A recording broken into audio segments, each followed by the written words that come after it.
Assalamualaikum warahmatullahi wabarakatuh. Salam sejahtera bagi kita semua. Shalom, Om Swastiastu, Namo Buddhaya. Kepada Bapak dan Ibu dosen mata kuliah Bahasa Indonesia yang saya hormati, serta para teman-teman dari Prodi Sosiologi Universitas Terbuka yang saya cintai. Pertama, marilah kita panjatkan puji syukur kehadirat Tuhan Yang Maha Esa atas limpahan berkah dan nikmat karunia-Nya. Kita semua dapat bertemu dalam video presentasi kali ini. Untuk itu, sebelum memulai video presentasi kali ini, izinkanlah saya untuk memperkenalkan diri terlebih dahulu. Nama saya adalah Davi Arya Atmaja, mahasiswa program studi Sosiologi Universitas Terbuka UP PJJ Surakarta tahun 2022.2 dengan nomor NIM 0444772223. Kali ini saya akan mempresentasikan suatu bahan diskusi yang berjudul Pandemi COVID-19 Sang Pemusnah Masif, yang nanti akan kita bahas bersama mengenai pandemi COVID-19. Dikutip dari laman berita CNN Indonesia, awal mula pandemi COVID-19 ini adalah virus novel SARS-CoV-2 yang diyakini pertama kali muncul dan teridentifikasi di kota Wuhan di Tiongkok. Itu terjadi sekitar bulan Desember tahun 2019. Rilis dari kantor berita Xinhua Wuhan mengumumkan terjadi wabah pneumonia di kota tersebut pada tanggal 31 Desember 2019. Pemerintah Tiongkok telah memberikan informasi kepada WHO atau Badan Kesehatan Dunia mengenai klaster pneumonia misterius tersebut, namun belum mendeklarasikan sebagai wabah baru. Barulah pada tanggal 9 Januari 2020, WHO mengumumkan bahwa ada virus baru yang berwujud corona misterius yang menjadi penyebab klaster pneumonia yang terjadi di Wuhan. Kemudian virus ini menjadi menyebar di berbagai belahan dunia.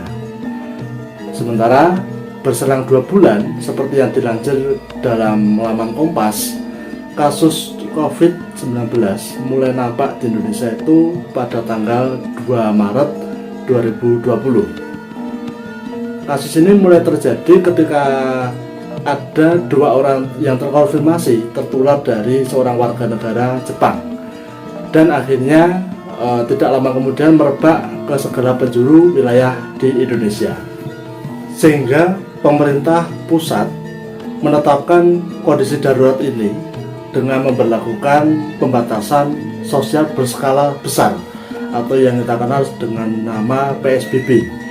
Hal ini dilakukan untuk memutus rantai penyebaran virus serta mewajibkan pada seluruh masyarakat untuk menggunakan masker dimanapun masyarakat itu berada dan dalam kondisi apapun.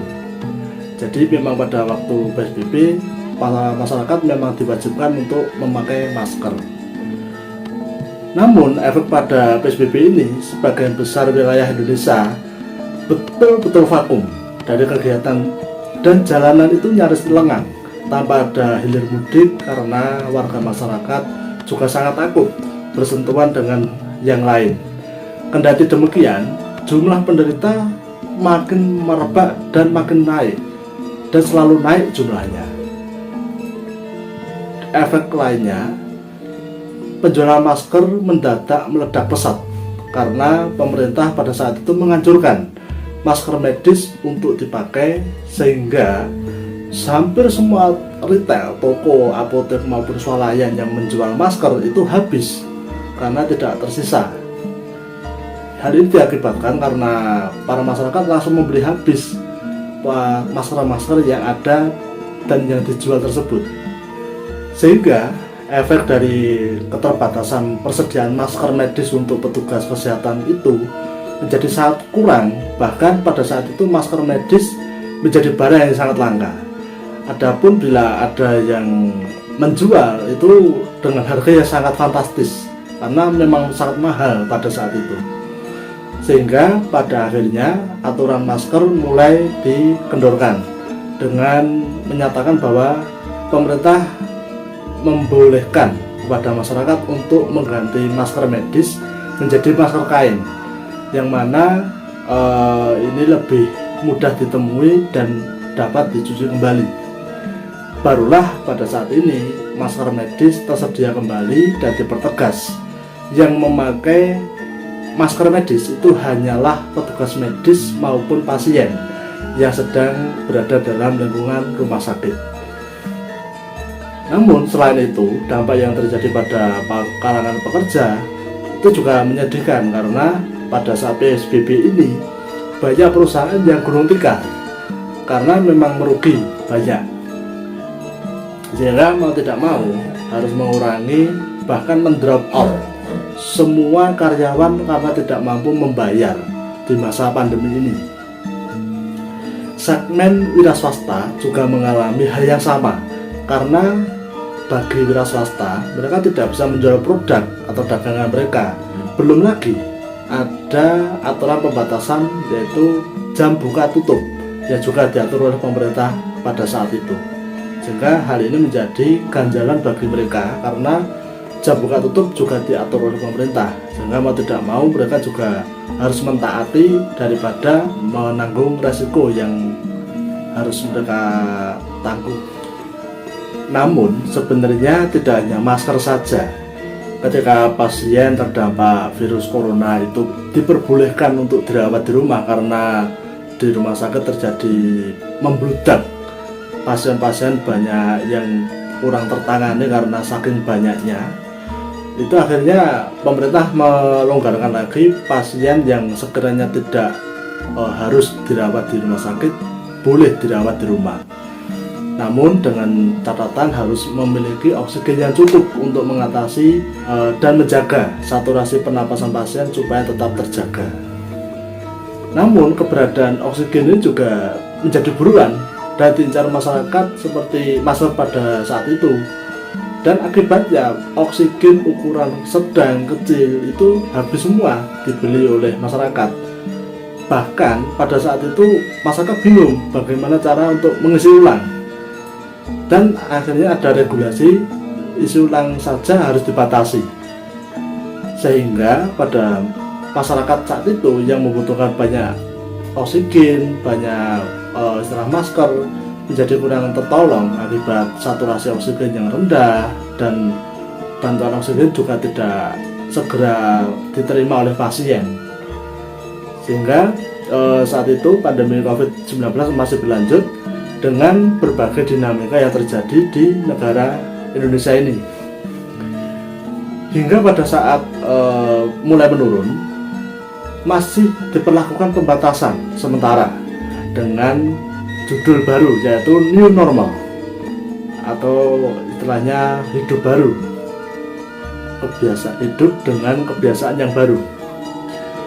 Saat pemerintah mencanangkan new normal ini, masyarakat berangsur-angsur diperkenakan bergaul di luar, namun tetap mengindahkan protokol kesehatan yang ketat.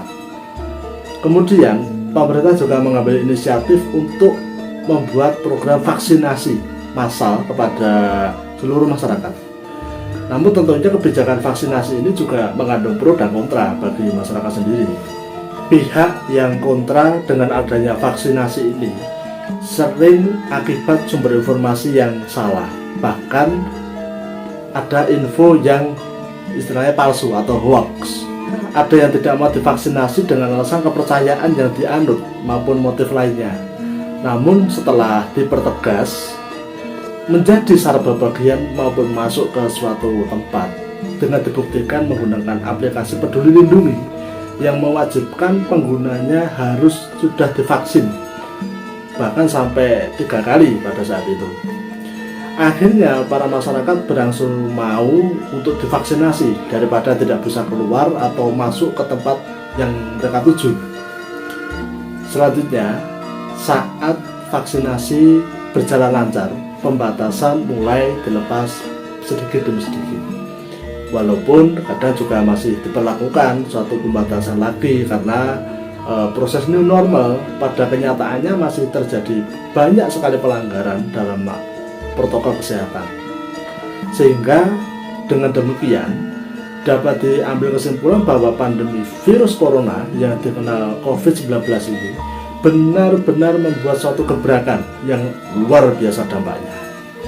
Karena pandemi COVID-19 ini dampaknya sangat menghancurkan dari segala lini, bahkan membuat susah banyak pekerja maupun masyarakat dalam bergaul maupun bekerja. Petugas medis yang selalu bersiaga dalam waktu 24 jam seakan kurang, bahkan ikut gugur dalam mengatasi pandemi ini. Tak hanya itu, rumah sakit menjadi suatu hal yang menakutkan bagi masyarakat pada saat itu karena virus COVID-19. Pemerintah juga tidak kalah bahkan, walaupun selalu mengusahakan kebijakan terbaik, juga dalam menangani masyarakat yang cenderung lalai dalam melaksanakan protokol kesehatan. Pada akhirnya, demikian pembahasan mengenai pandemi COVID-19 yang saya ambil judulnya COVID-19 Sang Pemusnah Masif. Demikian telah saya sampaikan tadi, semoga dapat bermanfaat bagi kita semua. Tiada gading yang tidak patah. Demikian pula dalam penyampaian saya terdapat hal yang kurang berkenan di hati Bapak Ibu dan teman-teman semua. Oleh karena itu saya mohon maaf sebesar-besarnya. Sekian, wassalamualaikum warahmatullahi wabarakatuh. Salam sejahtera. Om Shanti Santi Santi Suti Hotu.